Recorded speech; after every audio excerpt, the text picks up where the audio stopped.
episódio do Fut Talks, um espaço do pensar estratégico no futebol. Você que nos acompanha, se inscreva nos nossos canais, dê o seu like e todas as semanas no YouTube, no Spotify, em todas as nossas mídias sociais, você pode assistir personalidades que fazem a história e ajudam e impulsionam a transformação do futebol brasileiro. Hoje conosco um grande executivo, um amigo da casa, Rodrigo Caetano.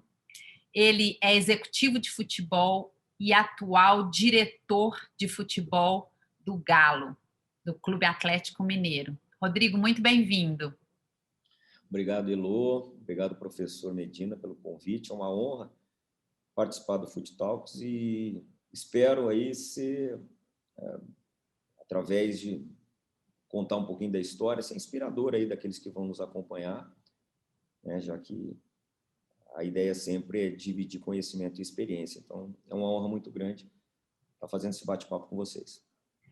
Muito bem-vindo. A sua escolha já começa com aquilo que muitos nos perguntam, interagem com a Universidade do Futebol. Um jogador que se tornou um dos maiores executivos de futebol do Brasil. Rodrigo, como foi essa trajetória e, principalmente, como foi essa transição? Zé Lô, primeiro, obrigado aí pelas palavras. Eu volto a te dizer que eu talvez seja um dos mais antigos em atividade, isso sim. Mas eu fui atleta de futebol profissional durante 13 anos. Se eu colocar aí o tempo de base também, foram mais 10, ou seja, dentro dos gramados 23. Mas teve um fato na minha carreira que me fez despertar o que eu faria pós-carreira de atleta. Eu tive uma lesão bastante grave em 1997, quando eu tinha 27 anos, e aí tive uma fratura que me impediu de uma transferência para a Europa. Naquele momento, a minha carreira, obviamente, que deu um declínio dentro do campo, até pela idade, e ainda segui mais 5, 6 anos. Porém, eu comecei a pensar o que eu faria depois. E como eu, já antes mesmo de me tornar atleta de futebol profissional, já fazia faculdade de administração de empresas, eu acho que acabou coincidindo com um movimento diferente no futebol brasileiro, que era a chegada da Lei Pelé, em 2001, né? E essa discussão de profissionalização dos clubes, a necessidade de melhorar os quadros, né, dos funcionários dos clubes, me despertou a ideia. Eu digo, não, eu acho que vai aumentar a necessidade dos clubes, consequentemente, as atribuições desses profissionais. E foi daí que depois, aos 33 anos, eu acabei me retirando, iniciando a minha carreira, fazendo essa transição num clube-empresa na época, o RS Futebol, que é do ex-jogador Paulo César Carpegiani, e terminei minha faculdade, Lu. Dali em diante, é só isso que eu faço desde então. Mas, em resumo, dos meus atuais 51 anos, 41 deles vivendo no futebol e do futebol. Maravilha. E com muito estudo, né, Rodrigo, nesse período, porque a gente que te acompanha, você é incansável aí nos livros, na procura, na conversa, na curiosidade. Conta para isso antes de eu passar para o Medina. Pois é, Lô, porque assim, eu defendo muito isso quando tenho as oportunidades, né, como essa, de estar falando com um público que eu sei que também aspira um dia ser um executivo, ingressar num clube, que não é o fato de ter sido atleta que me facilitou a entrada, porque eu não vejo nisso uma facilitação. Sem dúvida nenhuma, agrega a experiência que eu tive dentro do campo. Mas só isso não basta, só isso não me credenciaria para ser um executivo dos grandes clubes do futebol brasileiro pelos quais eu já passei. Então, assim, a minha formação acadêmica, eu acho que ela veio a me dar realmente a condição de exercer esse papel de gestor. Por isso, eu sou formado em administração de empresas pela PUC do Rio Grande do Sul, fui também buscar meu MBA em gestão empresarial, porque na época em que eu fiz esses cursos, nós não tínhamos esses outros tantos, né? Nem a Universidade do Futebol, lamentavelmente. Então, vocês sabem, eu participei da primeira turma de gestão técnica, né, no futebol da universidade, então é uma necessidade de eu estar me atualizando, sem dúvida nenhuma também trocando experiências, porque é assim que se aprende. Enquanto eu estiver nessa função, você pode ter certeza absoluta que eu não vou ficar parado na busca de me atualizar, na busca de me aperfeiçoar e estar sempre evoluindo. Rodrigo, você é uma pessoa assim, inquieta, né? Até muitas vezes inconformada com algumas realidades que a gente enfrenta aí, né? Não só no futebol brasileiro, mas de uma forma geral, né? E a gente nota ainda, né? Você que dentro dessa sua longa e bonita jornada, né? No futebol, com muitos desafios aí pela frente acumulados, né? A gente tem ainda no Brasil uma visão muito assim, dualista, né, sobre o futebol brasileiro e até sobre a sociedade mesmo, né? Ou você está do lado do bem, ou você está do lado do mal, né? Ou é espírito, ou é matéria, ou é corpo, ou é mente, ou é emoção, ou é razão, né? Enfim, a gente divide tudo, né? Assim, isso, no meu modo de ver, assim, nos afasta um pouco desse olhar mais da complexidade que é a realidade, né? Como é que você vê essa coisa em relação ao próprio futebol brasileiro, né? Se por um lado a gente nota que outros centros, né, principalmente europeu, vêm evoluindo assim de uma forma muito rápida, né? Nós aqui ainda marcamos passo em muitos aspectos, né?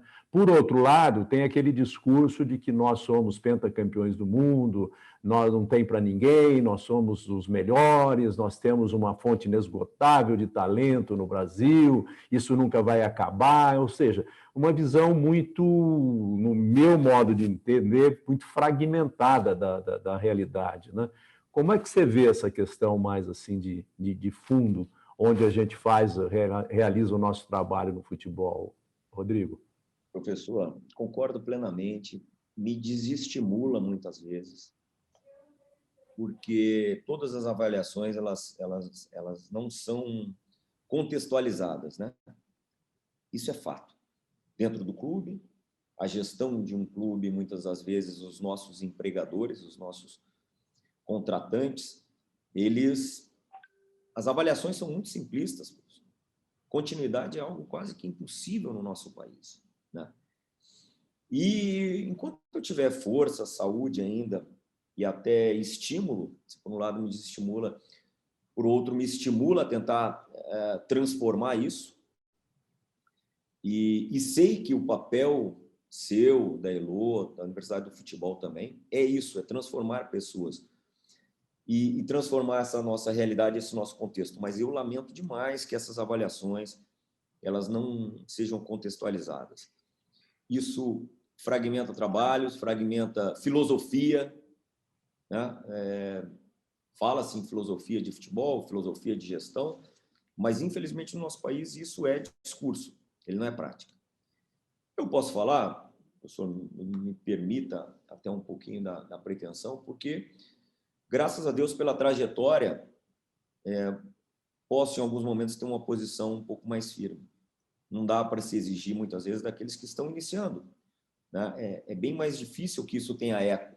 Então, cada vez que eu tenho oportunidade, a gente tem que bater nessa tecla. Nós somos uma parte dessa engrenagem.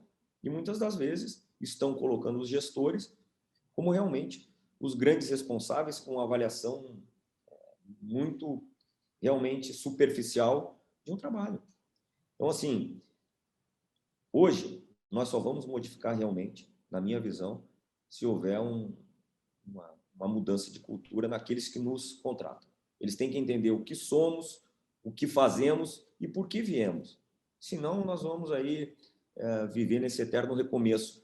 E eu não estou me referindo só dentro de campo, não, viu, professor? Estou falando fora, principalmente. Interrupções de trabalho, de filosofia.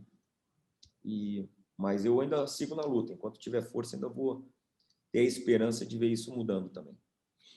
Rodrigo, fazendo só um link ao que você acabou de falar e a gente olhando aqui, né, principalmente meu papel na Universidade do Futebol, que é olhar as organizações a partir das suas escolhas estratégicas, né?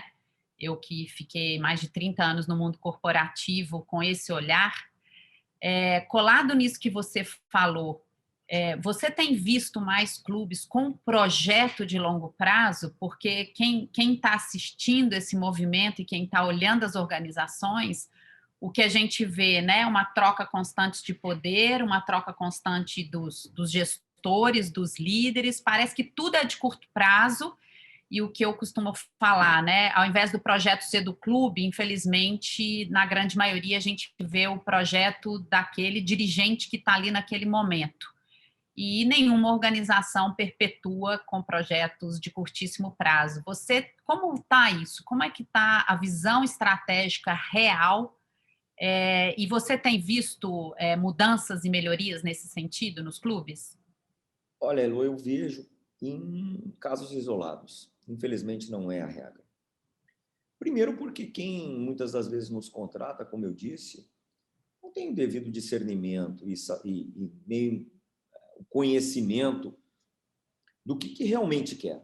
Eu, muitas das vezes, chego num determinado clube, eu acho que eu já falei em outras ocasiões, e tenho que montar desde um organograma até as minhas próprias funções e atribuições. Porque nem o clube sabe. Eu acho que isso sim vem evoluindo, nós temos aí boas consultorias, os clubes vêm tentando se organizar nessa questão da estrutura, né? A sua estrutura organizacional. Mas o que eu digo é o seguinte, aqueles que muitas das vezes decidem, eles decidem muito mais do conceito de fora do que vem dentro. Poucas vezes eles se aprofundam aí em ver realmente como é que está sendo o trabalho, como é que está sendo a construção de algo. Lamentavelmente, como o professor disse antes, como tudo aqui é dualista, né? Então, assim, o resultado propriamente dito, ele determina muita coisa. E o externo no nosso país, o externo, a mídia, as redes sociais, elas estão determinando a vida das pessoas praticamente. E os clubes não é nada diferente. Então, somos julgados hoje por aqueles que nos acompanham à distância e muito menos por aqueles que nos acompanham de perto, lamentavelmente. Espero realmente que agora, com essa mudança da possibilidade, né, dos clubes e empresas, claro que não é a solução para todos os nossos problemas, mas eu acho que vai fazer, espero, né, que venha fazer alguns clubes repensarem essa questão da sua estrutura, do modelo, do compromisso e realmente com algum tipo de projeto, porque com essas mudanças, a parte política ela se sobrepõe à parte profissional, não é de hoje, desde sempre no nosso país foi assim. E, como eu disse, como hoje o externo determina muita coisa, essa intolerância, na minha visão, tem sido maior, cada dia mais.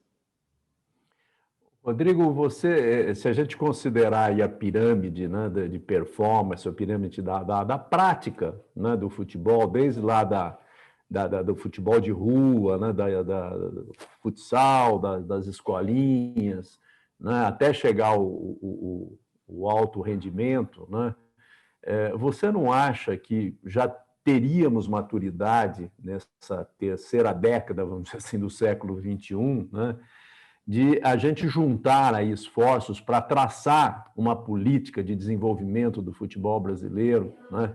Aí pilotado por CBF, as federações, os clubes profissionais, né? Os clubes de prática esportiva, entretenimento, as escolinhas, né? Com KPIs, com objetivos de pelo menos médio, longo prazo, né?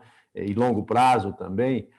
Você não acha viável isso? A gente tem conversado muito e é uma frustração assim, permanente a possibilidade até dos próprios clubes se reunirem, né, numa liga, mas vamos deixar de lado a liga, vamos falar numa política de desenvolvimento do futebol brasileiro, onde todos esses players, né, que fazem parte do ecossistema de futebol, desde lá da fonte, né, de estímulo à prática do futebol, que é um problema seríssimo hoje em dia, né? O que você pensa sobre isso? Você acha viável uma política de desenvolvimento do futebol brasileiro? Professor, vejo como ponto de partida, na minha visão, até pegando comparações a outros países, a questão educacional, né? Eu acho que isso deveria vir das escolas. Assim. Eu pego e traço um paralelo com os meus filhos, né? A prática do futebol hoje ela não é estimulada como outrora era nas escolas mesmo, na iniciação. Não estou nem falando dos clubes, nas escolinhas, estou dizendo mesmo na fonte, como o senhor falou. O estímulo ao esporte, em geral, ele está baixo. Isso se o Ministério da Educação e Cultura poderia rever isso como um grande projeto que não visasse apenas o futebol. O futebol poderia pegar essa carona. Mas há quantas décadas se fala sobre o estímulo aos esportes olímpicos? E a gente sobrevive até hoje, professor, com clubes sociais que são, né, incentivadores de algumas modalidades esportivas. A verdade é essa. O atleta olímpico, o atleta de outras modalidades, são casos raros no nosso país. A verdade é essa, eles estão muito mais por conta da sua capacidade inata, seu talento, do que propriamente o estímulo. Então, eu vejo que de onde deveria partir isso, realmente, uma coisa muito maior relacionada ao nosso governo federal. E a gente sabe, nós estivemos lá, né, professor, algumas tantas vezes, lutar por algumas situações, e a gente sabe quanto eles são despreparados em relação a isso. Aquilo que eu falei em relação aos clubes de futebol, muitas das vezes presidentes e demais membros de diretoria, eles acabam caindo, muitas vezes de paraquedas ali, muito mais visando a política ou mesmo no governo. Então, assim, não existe especialistas para isso. Enquanto isso não acontecer, a gente vai ver aí países que antigamente não competiam conosco no futebol já nos passando o maior exemplo de tudo. É aquilo que a gente tem visto, principalmente nos Estados Unidos, né? Onde que o futebol feminino dos Estados Unidos surgiu, professor? Foram nas escolas, né? Foram nas universidades. E o nosso país, com tanto potencial que tem, a gente não vê esse estímulo. Eu falo pelo meu filho, que eu tenho que estimulá-lo a praticar esporte. Então, assim, inverteu-se tudo. Na minha época, eu só tinha o futebol como diversão, né? Essa é a nossa realidade. Então, eu vejo que, a nível de futebol e de alto rendimento, isso deveria partir primeiro. Eu acho que a nossa bandeira, a nossa luta, deveria ser realmente, para quem sabe um dia, não muito distante, o governo federal despertar para o papel que ele tem fundamental nessa questão do Ministério de Educação, Esporte e Cultura. Beleza. Rodrigo, você citou os Estados Unidos e eu queria conectar. A gente tem recebido pessoas brasileiras que estão lá, a gente tem estudado bastante a evolução, e das várias questões que têm me chamado a atenção é que eles incorporaram definitivamente no futebol a transformação digital, mas ao invés de fazer como aqui no Brasil, que a gente está engatinhando de descobrir soluções, estamos engatinhando em falar de ciência de dados, a Liga, a MLS, decidiu que as bases de gestão, todos os softwares, toda a ciência de dados, inclusive dos jogadores, da performance, isso tudo é da Liga. E eles subiram com isso uma barra, trouxeram todos os clubes, começaram de um outro patamar, e a partir daqui pregam que o que vai fazer diferença são as pessoas, né? Porque a informação, o dado está disponível, muitas das vezes a informação já está disponível e as tomadas de decisão têm sido os grandes diferenciais. Fora tudo isso, né, com o tipo, né, do fair play lá, que tem todas as regras.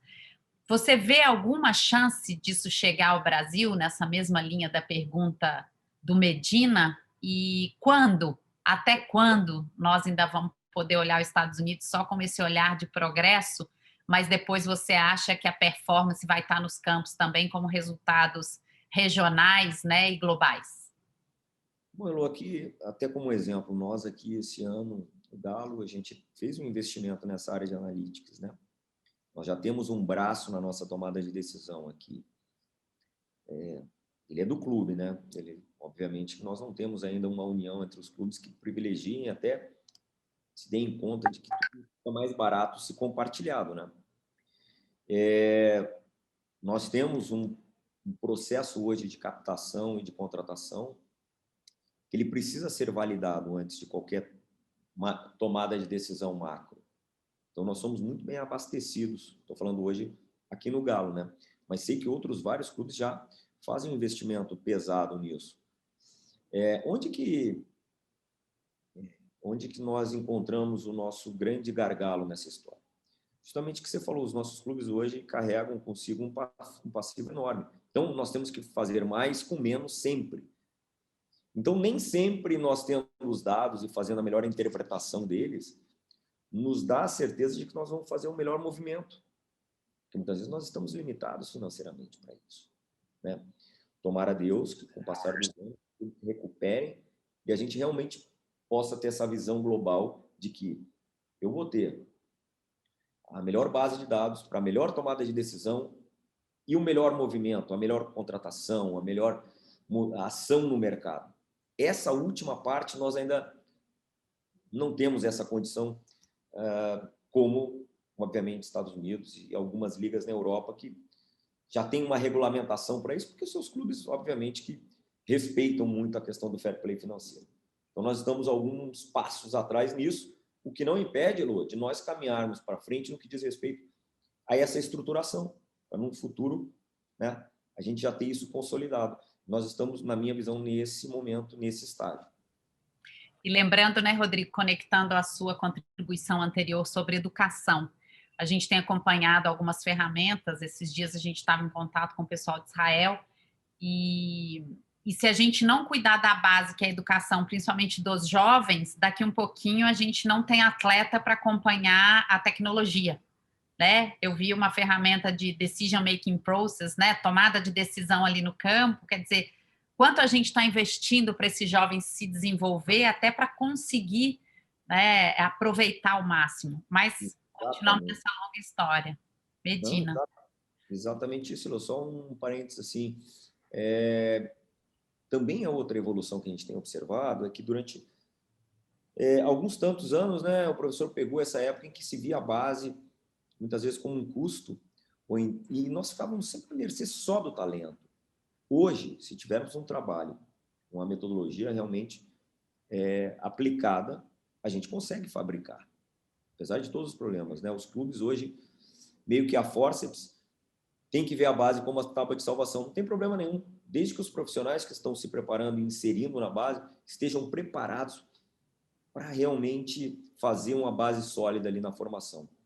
Mas isso também já está num processo bastante evoluído, nós temos grandes profissionais na base, a discussão, na minha visão, deveria ser como remunerar melhor esses profissionais para que eles fiquem na base e não fiquem querendo, né, galgar o posto de chegar ao profissional, né? Porque precisamos de especialistas em todas as suas áreas. Mas eu vejo uma boa evolução, sim, já nos últimos anos. Rodrigo, nos estudos que são feitos recentemente, a própria Universidade de Futebol se debruça muito sobre essas questões, né? A gente nota uma evolução geral no futebol, assim, desde daquela prática mais assim técnica do jogo, houve a evolução física, houve depois a evolução na fisiologia, avançou muitíssimo essa preparação do atleta, né, como atleta propriamente dito. Aí veio mais recentemente, vou dizer, na última década, principalmente, ou 2 décadas, uma evolução muito grande nas questões táticas, né? E a gente entende que a próxima etapa de evolução vai ser na questão comportamental, né? Como você mesmo citou aí, da necessidade de a gente investir pesadamente na formação, né? E não só, né? Porque quando você começa a investir na formação num clube, talvez já seja tarde, né? A gente tem que fazer por isso aí a necessidade de uma política, né, de futebol que dê conta, né, das atividades, da motricidade, do desenvolvimento da inteligência, de tomada de decisão, desde lá, 4, 5, 6 anos de idade, né? Isso é fundamental, né? Como é que você vê, desde lá do RS até hoje no Atlético Mineiro, né? Como é que você vê o perfil do jogador de futebol, né? Como que ele mudou desde o início da tua jornada profissional até hoje, e que tipo de investimento se pode fazer nessa área comportamental, né? Que eu acho assim, nós achamos, da Universidade de Futebol, discutimos muito isso internamente, até temos até algumas iniciativas nesse aspecto, para avançar essa questão até da avaliação comportamental, né? Você ter KPIs mais seguros para analisar, porque sempre, por mais que tenha avançado a ciência dos dados, ela ainda não dá conta dessa dimensão comportamental. E a gente sabe, você sabe como ninguém, né, que isso é fundamental. Às vezes você se cerca de todas as ferramentas, mas aí tem aquela interrogação. Vai ser um risco porque a questão comportamental talvez não esteja no radar como deveria. Concordo plenamente. Acho que ainda existe, lamentavelmente, uma certa resistência. E digo mais, quando não existe a resistência, não se tem ainda uma fórmula, não se tem ainda, talvez, um caminho, ou até um benchmarking de algum clube que tenha tido êxito nisso. A gente vê isso de forma muito mais paliativa, atacando determinados casos isolados do que propriamente uma filosofia. Eu não só sou defensor, como eu tenho certeza absoluta que isso faz toda a diferença. Não adianta absolutamente nada, eu tenho às vezes atletas bem remunerados e que enfrentam dificuldades e até, digo mais, que poderiam ser um diferencial muito maior caso eles tivessem desenvolvido essa sua parte comportamental. Às vezes nós encontramos resistência de um profissional. Eu tive uma experiência, não posso falar no Flamengo, que para mim, no início também tinha dúvidas e vi que ela faz toda a diferença. Porque esse profissional que tratava, seja coaching, como era chamado, esse apoiador dos atletas e da comissão técnica, ele era um integrante da comissão técnica. Ele não era visto como um corpo estranho. Então, ele foi aceito, ele transitava entre todos eles e, através de uma metodologia que fazia muito sentido, ele conseguiu potencializar muitos deles. Só que a gente vê isso em casos isolados, depois interrompidos, dependendo muitas vezes do aceite do treinador ou não, porque muitos treinadores não se sentem confortáveis, se sentem ameaçados, desafiados com isso. Outros querem assumir esse papel de gestor da mente dos atletas sem qualquer tipo de formação, sem qualquer tipo de preparação. Então, professor, esse é um terreno a ser desafiado por todos nós. E faz toda a diferença. Eu acredito demais. Onde nós podemos, talvez, inserir e talvez exercermos essa questão é na formação. Nós temos que iniciar na base. Como eu sempre digo que a base é a iniciação de tudo. Então, nós temos que montar, a gente está tentando aqui no Galo, isso, inclusive. E não é só o assistente social, psicólogo, não. É uma metodologia de potencializar o atleta na sua parte mental como um todo. E a gente vai tentar aplicar aqui, porque esse é mais um saber do jogador que vai lá na frente fazer toda a diferença. Prepará-lo, primeiro, para ser um atleta profissional, né? De um clube de massa, como hoje é o Galo, poderia ser outro. E depois, para aquilo que todos nós desejamos, ele se consolidar aqui no futebol brasileiro e depois estar preparado para chegar, né, numa Europa, num outro mercado que venha a dar o retorno financeiro. Eu sou totalmente adepto e defendo demais isso. Se o senhor me perguntar, tem a fórmula pronta disso? Não tenho ainda, mas eu persigo, pode ter certeza. Não, mas Rodrigo, inclusive Rodrigo, até fazendo o advogado de defesa, até o que você citou, que no início você tinha resistência e tal, eu acho que é muito saudável essa resistência, porque nós não podemos tirar também assim, a responsabilidade dos próprios profissionais que trabalham com essa área, né? Muitas vezes eles estão despreparados, eles não sabem entender, eles não entendem a cultura do clube, do futebol, né? Tem já, felizmente, cada vez a gente encontra mais exceções nessa área, né? De profissionais que percebem isso, e isso é assim, animador até, né? mas a sua resistência, muitas vezes, é produto daquilo que você vê, da forma como, às vezes, o profissional aborda a questão, né? E isso, eu acho que é um caminho, assim, de mão dupla, né? Quer dizer, os gestores têm que estar abertos, mas os profissionais que trabalham também têm que estar devidamente preparados para saber como não melindrar o treinador, quais são os limites do seu trabalho, como é que ele pode potencializar para que, como você mesmo disse, todos trabalhem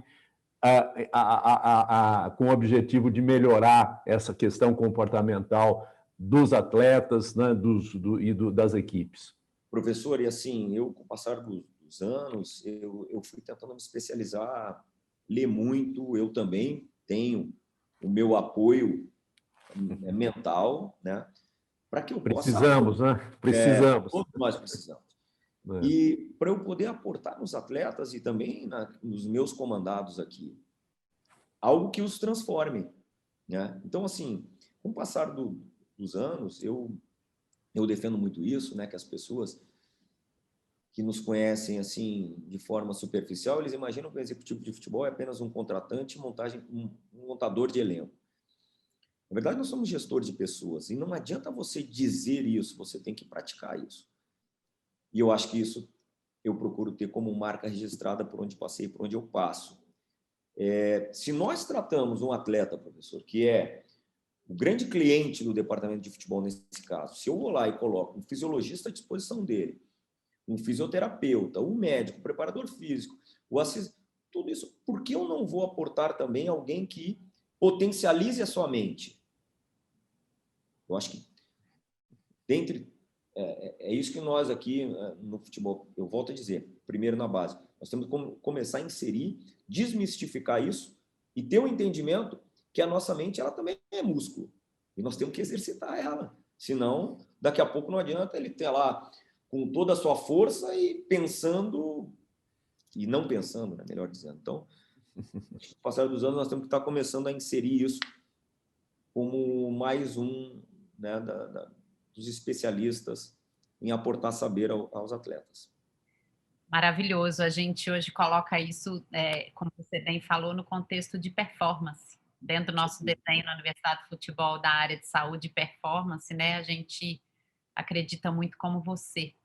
Bem, a equipe começa a avisar aquela parte que, assim, neste papo, a gente tem que fazer a última pergunta e para você, então, eu pergunto, Rodrigo, você recebeu um mandato sem bala de prata, mas você tem 3 perspectivas absolutamente transformadoras para mudar o futebol brasileiro nessa década que nós estamos vivendo. O que você mudaria? Eu tenho 3? Tem 3. Bom, eu vou me arriscar aqui, né? Porque, por óbvio, que toda ação tem uma reação, mas sem dúvida nenhuma, gostaria muito da união entre os clubes, quem sabe a consolidação, construção de uma liga realmente onde eles tivessem objetivos mútuos. Gostaria de ver também uma união maior entre os atletas, com representatividade nacional de todos eles. E, por último, que eu acho que para fechar esses 3 pontos é que boa parte dos clubes brasileiros, se não a sua totalidade, pudessem se transformar em clubes empresa. Eu acho que aí aumentaria sobremaneira a responsabilidade de todos nós, o nosso trabalho como profissionais deixaria de ser um discurso e sim uma prática, que se tornaria uma exigência, uma necessidade. Então, assim, eu acho que união entre os clubes, atletas que são os protagonistas, e os clubes realmente tivessem esse modelo de clube-empresa, de responsabilidade maior e sanções maiores, acho que a gente caminha, o entorno viria junto. Rodrigo, super obrigada. Conversar com você é sempre um prazer, um aprendizado, e certamente aqueles que nos acompanham vão ser sempre muito gratos a essa sua generosidade de compartilhar não só a trajetória, mas de trazer inspiração Como disse, a gente gosta de repetir nosso propósito, porque a gente está aqui para mudar o futebol, mas para transformar uma sociedade. Obrigada por fazer parte dessa jornada. Super obrigada. Obrigado você, professor. Não preciso nem falar a gratidão que eu tenho pelo senhor, inspiração de, não só minha inspiração, mas de todos aqueles que o seguem. Queria também parabenizar vocês pela Universidade do Futebol. Olha, vocês não têm noção o tanto de pessoas, o tanto de profissionais e colegas que dão um testemunho para a gente, dizendo que entraram de um jeito e qualquer um dos cursos saíram de outra forma, tá? Então, parabéns. Para mim é uma honra estar falando, tendo essa oportunidade de fazer parte disso com vocês, e eu vou estar sempre à disposição, porque além desse orgulho que tenho, eu tenho uma gratidão muito grande pelo professor Medina, que é realmente um inspirador para mim. Obrigado.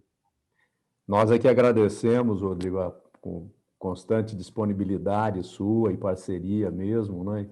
E eu até encerraria, né, ao agradecer você mais uma vez, né, reforçando o que a Elô já disse, né, que os 3 elementos que você colocou, né, como aí solução, né, dos problemas maiores que o futebol brasileiro enfrenta, acho que eles seriam os pilares para essa política nacional de desenvolvimento do futebol brasileiro, né? Com esse tripé, a gente teria a maturidade para poder seguir de forma mais unitária, né? Mais integrada com relação ao futuro do futebol brasileiro.